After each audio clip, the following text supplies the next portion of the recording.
Cishe emva kweminyaka lengemashumi lamabili asecenjini le-Democratic Alliance uthethe isinqumo sekushiya phansi kutepolitiki Mbali Ntuli. Ntuli ungene kutepolitiki asasemncane waba ngumholi welusha lwalenhlangano nga-2013 wakhuphuka ekubeni taleli qembu waba ngilokukhulumela leli qembu etindzabeni tekubusa ngekuhlakanyela netendzabuko kanti bekaphinze abe lilunga lesishayamtsetfo saKwaZulu-Natal. Ntuli ujoyina luhlu lwabaholi labamnyama labashiye leli qembu njengoba kamuva nje bonakele nasodolobha waphambilini wamasipala wase-Midval Bongani Baloyi ashiya phansi. Ntuli-ke utishiyele yena kude lamphocelele.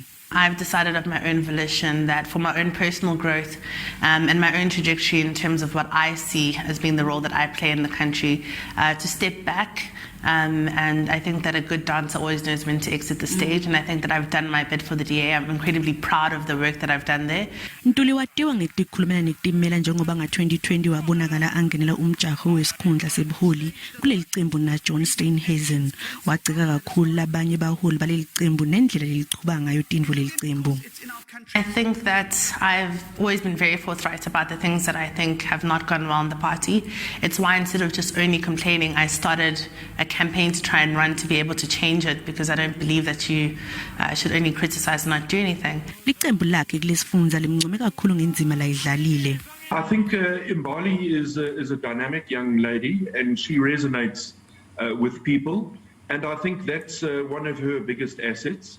And she certainly played a role, particularly in more rural constituencies where she built structures on the ground.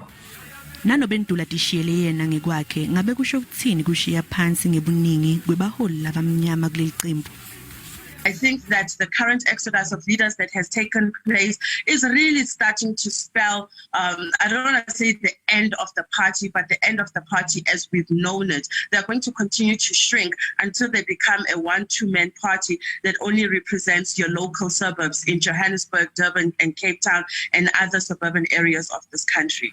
Ntuli lobonakele angilotsindzekile moyeni utsi kude iqembu letepolitiki latalijoyina kepha utawumemetela khona madvute ngetinhlelo ngelikusasa ubonge wonke umuntfu lomelekelele kulolu hambo lwakhe letepolitiki.